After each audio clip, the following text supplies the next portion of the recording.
বিএনপির ভারপ্রাপ্ত চেয়ারম্যান তারেক রহমান দীর্ঘদিন ধরে যুক্তরাজ্যে অবস্থান করছেন।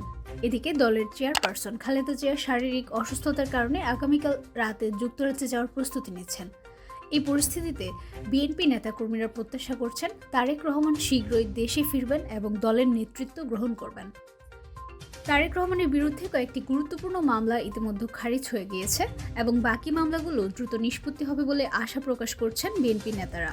তবে দলের শীর্ষ নেতারা জানিয়েছেন দেশের পরিস্থিতি এখনও তার দেশে ফেরার জন্য পুরোপুরি অনুকূল হয়নি, যদিও তারা মনে করছেন অল্প কিছুদিনের মধ্যে তিনি দেশে ফিরবেন।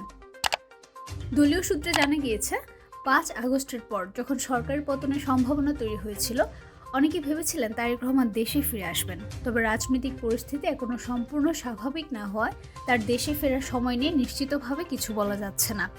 বিএনপি নেতারা বলেছেন তারেক রহমান দেশে ফিরলে দলের শৃঙ্খলা আরও দৃঢ়ভাবে বজায় রাখা সম্ভব হবে।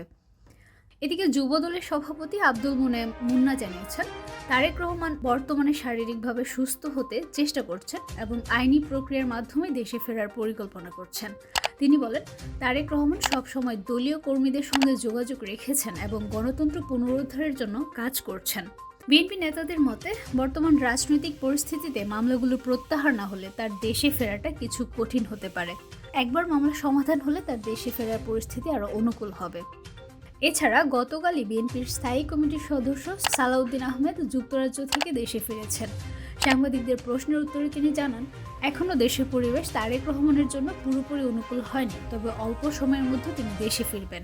বিএনপি মহাসচিব মির্জা ফখরুল ইসলাম আলমগীর বলেছেন আমরা দীর্ঘ 15 বছর ধরে ফ্যাসিবাদের বিরুদ্ধে সংগ্রাম করেছি।